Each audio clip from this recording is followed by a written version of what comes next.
الصلاۃ والسلام علیک یا رسول اللہ وعلی آلک و اصحابک یا حبیب اللہ. الصلاۃ والسلام علیک یا نبی اللہ وعلی آلک و اصحابک یا نور اللہ. آپ ہمارے چینل کو سبسکرائب کریں یا نہ کریں، آپ ہمارے چینل کی ویڈیو کو لائک کریں یا نہ کریں، لیکن ایک بات آپ کی زندگی کو بدل دے گی. جو ہم روزانہ کی بیس پہ گناہ کرتے ہیں، ہم جب یوٹیوب یا ٹویٹر وغیرہ، انسٹاگرام، فیس بک وغیرہ جب ہم کھولتے ہیں، سوشل میڈیا یوز کرتے ہیں، تو گناہوں کی دلدل میں ہم پھنس جاتے ہیں. جب ہم بازار جاتے ہیں، جب ہم کچھ سنتے ہیں، جب ہم کچھ دیکھتے ہیں، جب ہم کچھ بولتے ہیں، تو گناہ ہی کرتے جاتے ہیں. اٹھتے ہیں تو گناہ کرتے، جاگتے ہیں تو گناہ کرتے ہیں، حتیٰ کہ ساری زندگی ہماری گناہوں بری بسر ہو رہی ہے.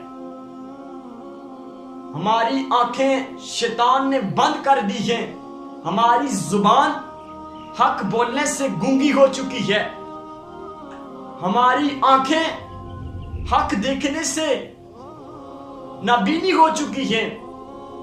ہم غفلت بری زندگی گزار رہے ہیں. ہمیں معلوم نہیں ہے کہ ہمیں عنقریب اس اندھیری قبر میں اتار دیا جائے گا. جب ہم مر جائیں گے تو پھر ہمیں معلوم ہوگا ہم مر گئے ہیں. ہم نے ساری زندگی گناہوں والی بسر کی ہے، اب ہمارا کیا بنے گا؟ یقیناً اس وقت شرمندگی اور ندامت ہی ہوگی. کیوں نہ آج ہماری زندگی ہے، آج توبہ کے دروازے کھلے ہوئے ہیں. آج ہمیں توبہ کرنے کی اللہ تعالیٰ نے ہمارے لیے دروازے کھولے ہیں کہ اے لوگو تم توبہ کر لو. لیکن ہماری آنکھیں بند ہیں، ہمارے کان سننے سے بہرے ہو چکے ہیں، لیکن ہمیں اب تک ہوش و آواز کی، اب تک ہمیں یہ معلوم نہیں کہ ہم کس لین پر ہم ہیں چڑھے ہوئے ہیں. شیطان ہمارے ارد و گرد ہے.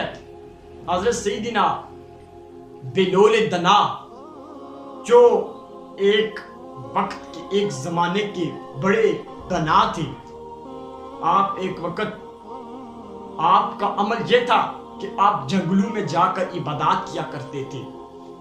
شہر میں تو آپ کا آنا جانا ہی نہیں تھا، آپ صرف فقیری لین پہ تھے، جنگلوں میں جا کر عبادات کیا کرتے تھے. تو ایک دن آپ کو ہارون رشید نے جنگل میں سے نہیں بلکہ شہر میں دیکھا.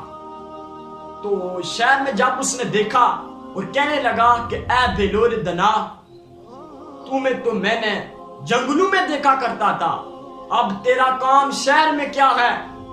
تو حضرت بلال دنا اس وقت کیا عمل کر رہے تھے؟ زمین میں لکیریں کھینچ رہے تھے تو پھر مٹا رہے تھے. تو بلال دنا سے جب ہارون رشید نے سوال کیا کہ تمہیں میں نے جنگلوں میں دیکھا کرتا تھا، تو اب شہر میں کیا کر رہا ہے؟ تو بلال دنا رحمت اللہ علیہ نے کیا یہ خوبصورت جواب دیا، فرمایا کہ اے ہارون رشید، اللہ اور بندوں کے درمیان صلح کرا رہا. کیا کہا؟ کہ اللہ اور بندوں کے درمیان صلح کرا رہا ہوں. اس کا صلح کرانے سے جو فیصلہ ہوتا ہے، فیصلہ یہ ہوتا ہے اللہ مان رہا ہے لیکن بندے نہیں مان رہے. بندے اپنے کاموں کاجوں میں مصروف ہیں، بازار میں فروخت کر رہے ہیں، شاپنگ کر رہے ہیں، لیکن بندے مان رہے ہیں لیکن اللہ مان رہا ہے. ہارون رشید کو اس فقیر کی بات سمجھ نہیں آئی، وہ چلا گیا وہاں سے. تو کچھ عرصے کے بعد حضرت بلال دنا، ارے آپ قبرستان میں چلے گئے، قبرستان میں جاتے ہیں، وہی عمل کرتے ہیں، لکیریں کھینچتے ہیں تو پھر مٹا دیتے ہیں. وہاں سے قریب سے ہارون رشید کا لیکچر گزرتا ہے. ہارون رشید کہتا ہے اے بلول دنا، کل تو کچھ عرصہ پہلے میں نے تمہیں شہر میں دیکھا تھا، اب تو قبرستان میں کیا کر رہا ہے؟ تو حضرت بلول دنا کیا جواب دیتے ہیں؟ کہتے ہیں عمل تو میں وہی کر رہا ہوں، اللہ اور بندو کے درمیان صلح کرا رہا ہوں، لیکن بات کچھ ایسی ہے. حضرت بلول دنا کا جواب سنیے. فرمایا کہ اللہ نہیں مان رہا، بندے مان رہے ہیں.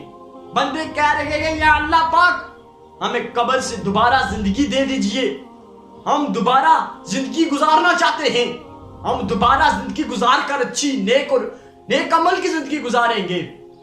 تو لیکن بندے مان رہے کہ وہاں اللہ نہیں مان رہا. اسی نصیحت سے، اسی جو حضرت بلول دنا کی نصیحت ہے، اس کو ہمیں سمجھنا چاہیے کہ حضرت بلول دنا کی اتنی خوبصورت بات کہ اللہ تعالیٰ قبر جب ہم چلے جائیں گے اللہ تعالیٰ اس وقت نہیں مانے گا، بلکہ بندے کہہ رہے ہوں گے کہ اے اللہ پاک ہمیں دوبارہ زندگی عطا کر دو، ہم دوبارہ نیک زندگی گزارنا چاہتے ہیں. لیکن اس وقت ندامت کے سوا کچھ نہیں ہوگا. وہ وقت اس سے پہلے ہمیں پچھتاوا ہو، ہم اپنے گناہوں سے توبہ کر لیتے ہیں، ہماری زندگی برف کی طرح پگھلتی پگھلتی پگھلتی پگھلتی ایک دن ختم ہو جائے گی. ایک دن قبر میں ہمارا گزر ہو جائے گا. اور قبر کی پہلی رات اتنی سخت رات ہوتی ہے، منکر نکیر سوال کرنے کے لیے قبر کی دیواروں کو چیر کر جب آئیں گے تو ہم سے سوال کریں گے، تو وہ ان کا سوال کرنے کا انداز میرے پیارے سوشل میڈیا کے ناظرین ایسے انداز ان کا ہوگا، ان کی آنکھیں نیلی ہوں گی اور دانت ان کے لمبے اور کالے بال ہوں گے. اور اس وقت ہمارا کیا حال ہوگا؟ یقیناً ہم سے موت اتنی سخت موت ہے، لیکن ہم بیان سنتے ہیں ہمیں پرواہ نہیں ہوتی. ارے ہم اتنی کچھ سن کر بھی ہمیں پرواہ نہیں ہوتی. یقیناً عذاب نار ہم سے برداشت نہ ہو سکے گا. حضور صلی اللہ علیہ وسلم نے ارشاد فرمایا کہ جس نے میری نماز کو ترک کر دیا گویا کہ اس نے دین کے ستون کو گرا دیا، گویا کہ اس نے دین کے ستون کو گرا دیا.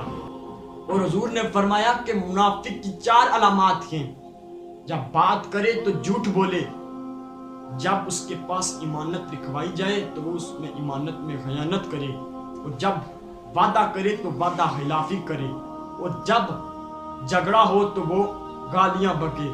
یقیناً ہمیں محاسبہ کرنا چاہیے کہ ہم وہ تو نہیں کہ جھوٹ بول رہے ہیں، کہیں ہم وہ تو نہیں ہمارے پاس امانتیں لکھوائی جاتی ہیں لیکن ہم اس میں خیانت کر دیتے ہیں، کہیں ہم وہ تو نہیں کہ ہم جب ہم وعدہ کرتے ہیں تو وعدہ خلافی کر دیتے ہیں، کہیں ہم وہ تو نہیں جب ہم جھگڑا کرتے ہیں تو گالیاں بکتے ہیں. یقیناً ہمیں عذاب نار ہم سے برداشت نہیں ہو سکے گا. عثمان غنی رضی اللہ تعالیٰ عنہ جب کسی قبر کے پاس جاتے اتنا روتے کہ آپ کی داڑھی مبارک تر ہو جاتی. حضور کریم صلی اللہ علیہ وسلم نے آپ کو جنت کی بشارت دی تھی، پھر بھی آپ کے اندر قبر کا خوف اتنا تھا. جب ہم گناہ کرتے ہیں تو ہمارے دل میں ایک سیاہ رنگ کا نقطہ پڑ جاتا ہے اور ہم گناہ کرتے رہتے ہیں. اور اس کی مثال کچھ یوں ہے کہ جب ہمیں کچھ بخار ہوتا ہے تو ہمیں بہت ساری چیزیں کھانے کا دل نہیں کرتا. اسی طرح جب ہم گناہ کرتے ہیں تو ہمیں عبادات کرنے کا دل نہیں کرتا، ہمیں نیک اعمال کرنے کا دل نہیں کرتا، ہمیں نیکی کی دعوت دینے کا دل نہیں کرتا، ہمیں نماز پڑھنے کا دل نہیں کرتا. اسی وجہ سے ہم جب ایک گناہ میں ملوث ہوتے ہیں تو شیطان ایسی چیز ہے کہ ہمیں دوسرے گناہ میں ڈال دیتا ہے. جب ہم دوسرے گناہ میں جب پڑ جاتے ہیں تو ہمیں شیطان تیسرے گناہ میں ڈال دیتا ہے. آج رمضان مبارک کا پہلا جمعہ تھا تو اسی برکت سے جمعہ والے دن درود پاک پڑھنے کی بڑی فضیلتیں ہیں. تو اللہ تعالی ہمیں جمعہ والے دن درود پاک پڑھنے کی توفیق عطا فرمائے. آمین بجاہ نبی امین صلی اللہ علیہ وآلہ وسلم.